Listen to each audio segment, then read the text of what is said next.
Sampling distribution of variances. Sampling जो कि एक प्रोसेस का नाम है जिसके के जरिए हम जो है सैंपल हासिल करते हैं, ठीक है। अब वेरिएंस जो है ये आप जानते हैं कि ये एक ऐसा डिवाइस है या ऐसा टूल है जो कि इस चीज को मेजर करता है कि एक रैंडम वेरिएबल की जो वैल्यूज में कितना डिस्पर्शन या कितना फैलाव है, ये उसे मेजर कर देता है, ठीक है। अब जब हम ऑल पॉसिबल सैंपल्स की बात करते हैं, जब एक पॉपुलेशन के हम तमाम पॉसिबल सैंपल्स बनाते हैं तो हर सैंपल की एवरेज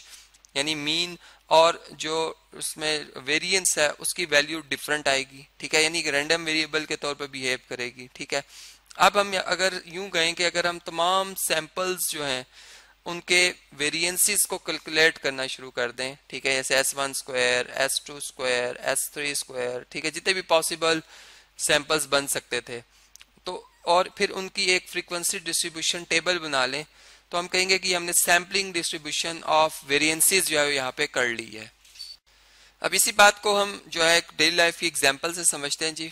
फर्ज करें कि एक जार जो है उसके अंदर 3 टाइप्स की डिस्क अवेलेबल है। फर्ज करें डिस्क 1, डिस्क 2, डिस्क 3, ठीक है, ये D for disk 1, disk 2, disk 3, ठीक है। और अब इस तरह से कि अगर हमें रैंडमली पिक करने हो, एक सैंपल पिक कर रहे हैं हम, ठीक है, 3 का सैंपल साइज हम जो यहाँ पे ले रहे हैं वो कितना रख रहे हैं, 3 का रख रहे हैं, ठीक है। तो अब हम ऑल पॉसिबल जो सैंपल्स बना सकते हैं इसको अगर मद्देनजर रखें और फिर उन तमाम सैंपल से जो हासिल होने वाली वेरिएंसेस की वैल्यूज आएंगी उनको लें और फिर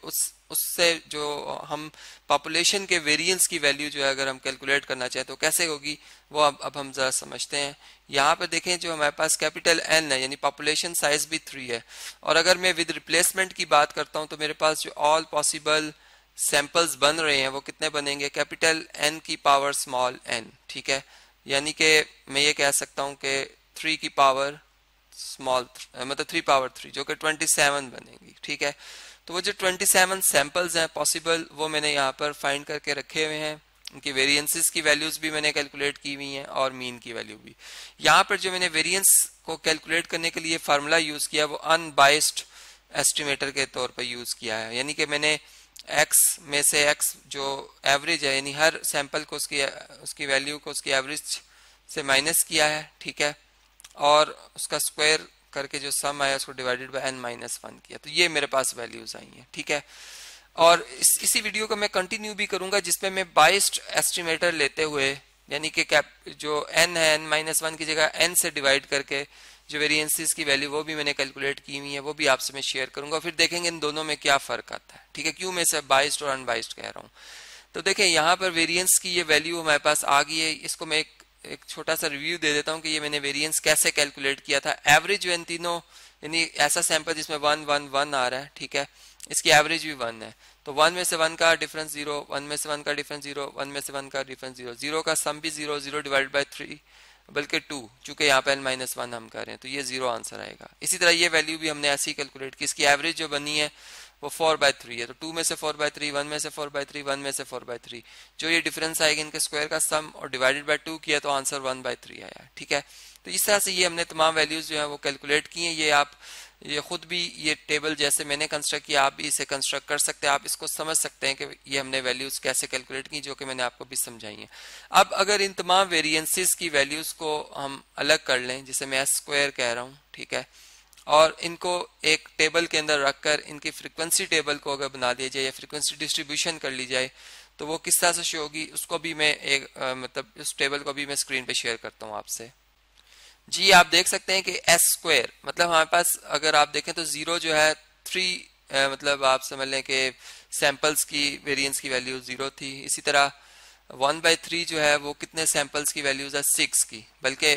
12 की है, ठीक है। इसी तरह 4/3 6 की और 1 भी 6 सैंपल्स की है वेरिएंस की वैल्यू, तो ये इसलिए मैंने यहाँ पर लिखा और इनका टोटल 27 बना है। तो इसमें f ऑफ S² जो कि प्रोबेबिलिटी को रिप्रेजेंट कर रहा है यानी कि आउट ऑफ टोटल को, या आप ये कह लें कि जो इसमें हमारे पास इसका कैलकुलेटेड गैस बन रहा है, ठीक है। तो 1/9 कैसे आया कि 3 ये चूंकि इस इवेंट के 0 के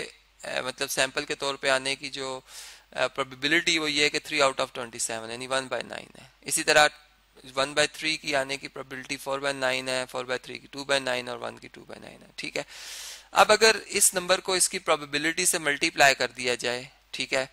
और इसका सम कर दिया जाए तो ये जो हमारे पास नंबर आएगा ये बेसिकली इसकी एवरेज आएगी। मतलब अगर मैं यहाँ पर, चूंकि मैं ये बात जानता हूँ कि जो सैम्पलिंग डिस्ट्रीब्यूशन से हासिल होने वाले यानी एवरेज की जो एवरेज है और जो पॉपुलेशन की एवरेज है वो इक्वल होती है, ठीक है।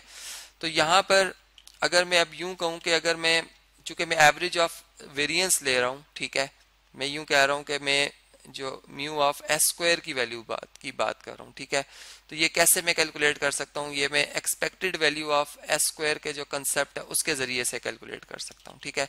तो इन वैल्यूज का जो सम है,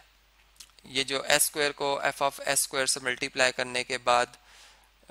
जो सम मेरे पास आया ये 2/3 आया है, ठीक है। 28/7 का मतलब क्या है, 2/3 है। जबकि अगर मैं वेरिएंस को डायरेक्ट कैलकुलेट करता, ठीक है, चूंकि मेरे पास ऑब्जर्वेशन क्या है 1, 2 और 3 है, ठीक है। अगर इनकी एवरेज ली जाए तो ये मेरे पास कितनी आती है, ये मेरे पास 2 आती है, ठीक है। और अगर मैं इस पे ये फार्मूला लगा लेता हूँ कि एक्स डिफरेंस म्यू स्क्वायर और डिवाइडेड बाय कैपिटल एन, तो ये आप देख सकते हैं कि ये हमारे पास 1 - 2 1 होता है, -1 होता है, इसका स्क्वायर 1, 2 - 0 2 - 2 0 और 3 - 2 1। तो ये 1 + 1 2/3 ही आंसर आ रहा है, मतलब सेम आंसर आ रहा है। तो इससे हम कह सकते हैं कि ये जो हमने यहाँ पर जो बल्कि इसको मैं सिग्मा स्क्वायर कहूंगा, यहाँ मैंने एस स्क्वायर लिख दिया ऐसे सिग्मा, चूंकि मैं पॉपुलेशन के वेरिएंस की बात कर रहा हूँ, कि ये सिग्मा स्क्वायर जो मेरे पास आंसर आया है और जो मेरे पास सैम्पलिंग डिस्ट्रीब्यूशन ऑफ से जो मैंने एवरेज ऑफ जो सैंपल्स के वेरिएंस की वैल्यू मैंने निकाली है, ठीक है, सैम्पलिंग डिस्ट्रीब्यूशन से जो वेरिएंसेस आए उनकी एवरेज निकाली वो सेम आई है। इसका मतलब कि जो हमने एस स्क्वायर के लिए जो फार्मूला यूज किया था सैम्पलिंग में जो वेरिएंस के लिए, ये एक अनबाइस्ड एस्टिमेटर है। अब यहाँ से हमें एक बात और पता चल रही है कि ये जो हम सैम्पलिंग कर रहे हैं डिस्ट्रीब्यूशन ऑफ वेरिएंसेस, इसका प्रैक्टिकल लाइफ में क्या यूज है कि हम कंपैरिजन कर सकते हैं। मतलब अगर हमारे पास दो डिफरेंट टाइप्स की पॉपुलेशंस हों और उनके अगर हम ऑल पॉसिबल सैंपल्स बनाएं तो और उनके सैंपल्स को, मतलब अगर ये देखना हो कि उनके सैंपल्स के जो वेरिएंसेस हैं वो कितने, मतलब उनमें कौन सा जो वेरिएंस ज्यादा प्रिसाइज है, प्रिसाइज एस्टिमेटर है, ठीक है। तो ये भी मतलब हमें यहाँ पर एक हेल्प दे रहा है कि हम एस्टिमेटर को भी, उसकी जो प्रिसिशन है उसको भी चेक कर सकते हैं, ठीक है। मतलब कि ऐसी पॉपुलेशन जिसके के वेरिएंस जो, मतलब तमाम वेरिएंस का भी हम वेरिएंस कैलकुलेट कर सकते हैं, तमाम वेरिएंस का आपस में डिस्पर्शन है, जिसे मैं वेरिएंस ऑफ जो सैम्पलिंग वेरिएंसेस है उसे वो कह सकता हूँ, ठीक है।